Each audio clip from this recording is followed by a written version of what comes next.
escape. So we're talking about Shadow Mordor today. It's actually this is GamerDad-N-Son. We're talking about Shadow Mordor today on PS4. And so we're doing our review. Video review. And in a second, your dad is in the menu right now. You'll see some of the action later in the show. So we're talking about some of the systems. We're talking about some of the graphical parts. What we would like to see in the next game. So Jalen, just kind of walk us through what we're seeing on the screen right now. Right now, you're trying not. If you're going towards the war chief, you're really trying not to kill anybody. Isn't that right? Well, yeah, but so what are some of your favorite parts? My favorite part is what you did just then. You right there.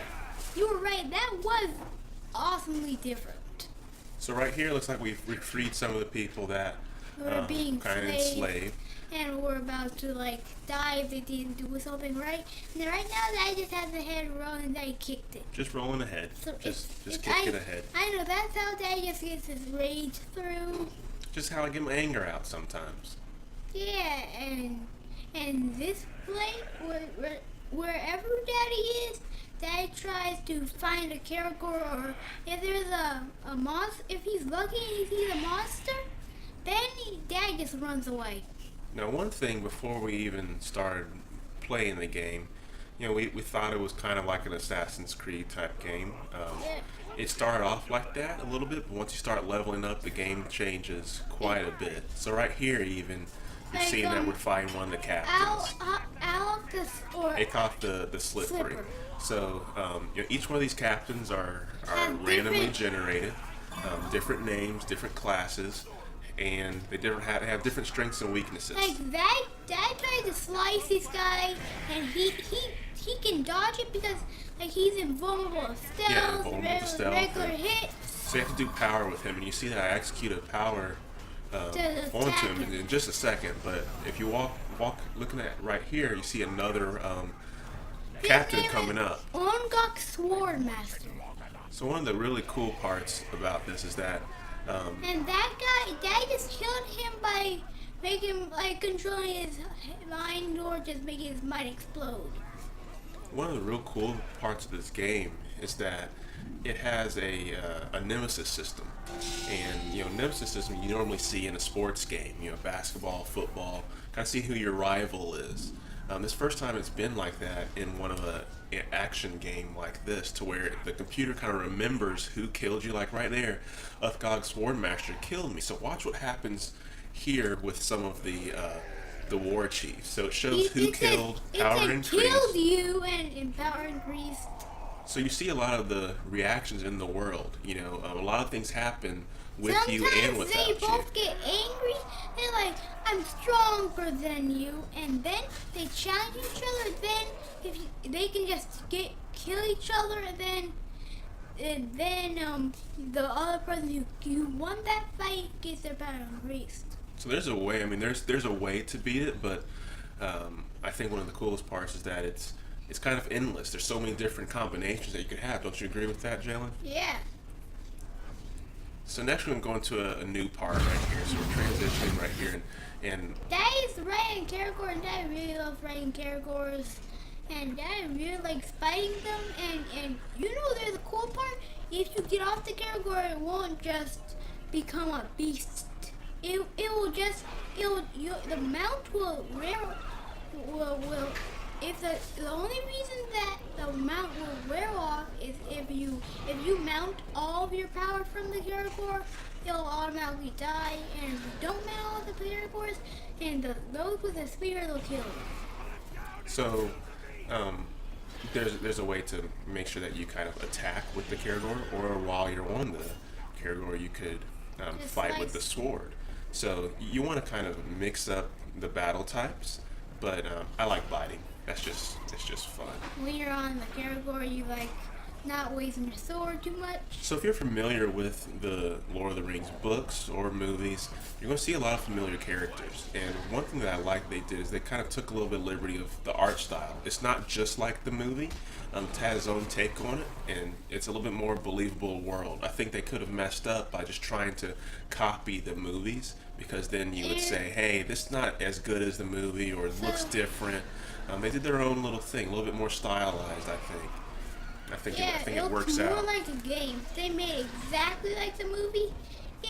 I don't think someone will want to play it because I don't want to be playing an exact movie. I'm fine with the order. It had plenty of video for me.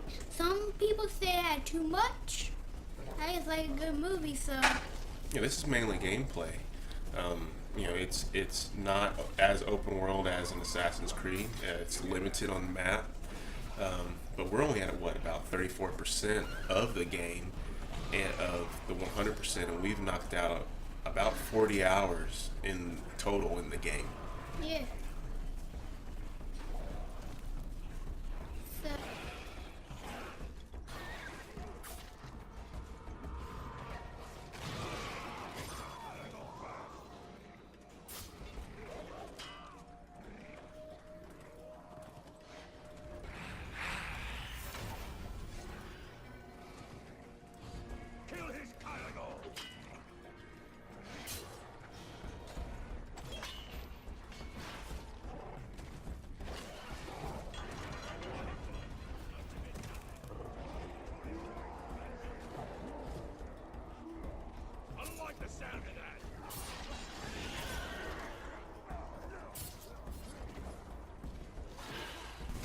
All right, so Jalen, what are we seeing on the screen right now?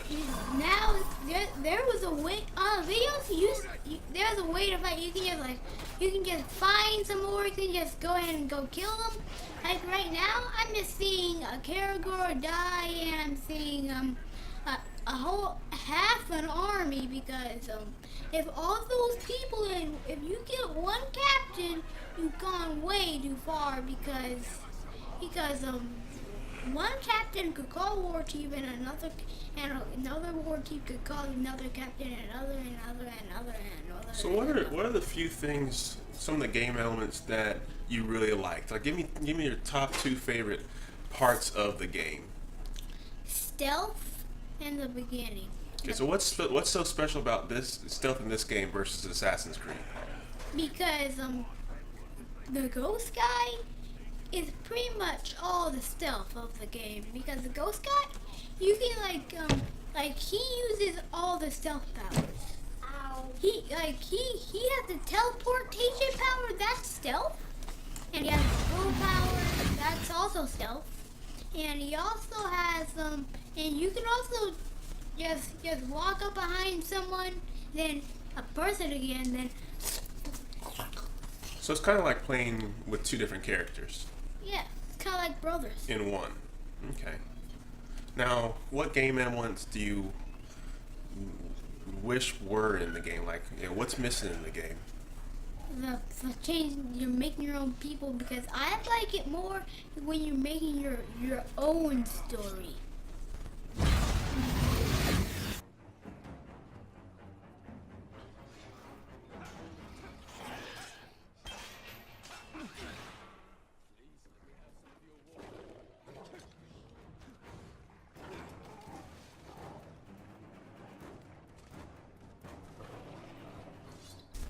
So right here, I just saw Daddy jump on a Caragor. You can take control of these guys. That's something that we haven't showed you yet. And sometimes, actually, you've seen that Daddy had them right on them, but you haven't seen how Daddy gets to right on them. There's a chance that the Caragor can kill you when you're trying to ride on them, and there's a way you can mount them. When the red, that's the Caragor. When that red gets onto the middle, and you press the wrong button or something, the Caragor might get you off its back and might bite you. And then if you get all the blue, then you'll always get. If any of you guys have played Last of Us Remastered, you know that one of the cool parts of it is the screenshot feature. So we're going to jump into this right now with this game, and I just love it. You can go to different filters, kind of do kind of an Instagram type of thing, change the filter, change the lighting, change your zoom. You know, once you do all that, you get your HUD out of the way, you know, that menu in the top left corner, and take some cool screenshots, make some backgrounds, or just kind of mess around like you're a photographer in the Lord of the Rings Middle Earth area. So, you know, I've spent countless time messing around with this, and just something extra cool in the element of this game that you can't really do with other games, not yet. But it really takes advantage of, especially for the PlayStation 4, the screenshot feature. So just a nice little cool touch.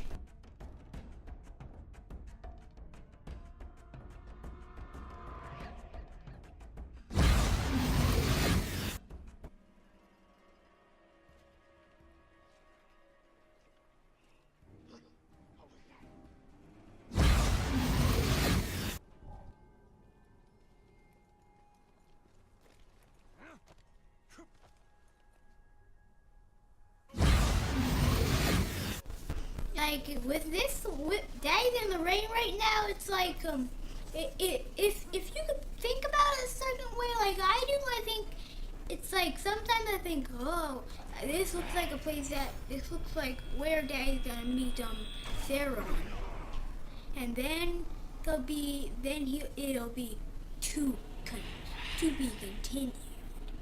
And then I think it'll just be, and right now, as you saw a second ago, when Dad was on his building, he just skies there and like he didn't shoot it, he just targeted and teleported so fast and just sliced the person's head off.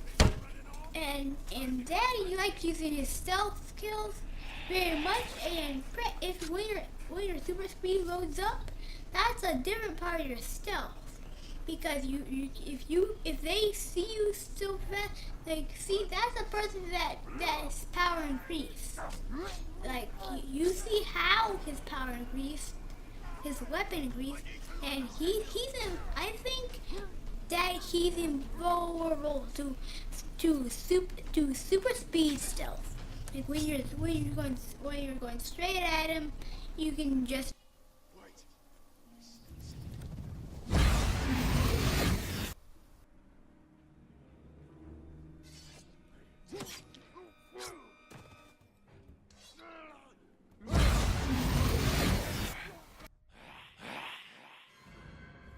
What is this sorceress power to enter their minds? It is not natural. So we're not going to talk about our final thoughts about the game. You know, obviously we liked the game, but what are your final thoughts about it, Jalen? My final thoughts about are the stealth, the weapons, the powers. It's a beautiful looking game. It really has a lot of stuff going on with it. I think there's 22 weapons in this game. There's probably more than 22 weapons. 100? Not as many as 100. 1,000? Okay, now you're getting crazy. Now you're getting crazy. There's not 1,000 weapons. 102? But there's a lot of limited customability. But it's all within the world of Lord of the Rings. I think it's just his own nice, really good game. You got elements of Assassin's Creed. Yeah, got the other parts as well. But all in all, I think it's a pretty solid game. We spent a lot of time on it. Still have a lot of ways to go. A lot of different story parts to go through. But I think the most fun is just really those executions like you're seeing right there. Stealth kills, executions, the trains. Brain kills. Ah, my head hurts. Oh, my head's gone now.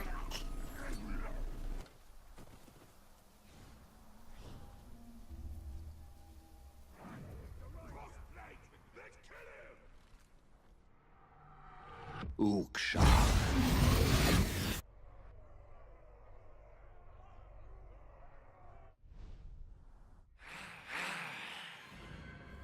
What are these towers of silver?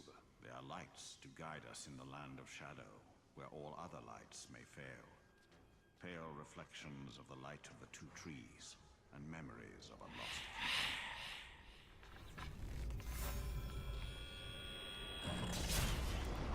companion.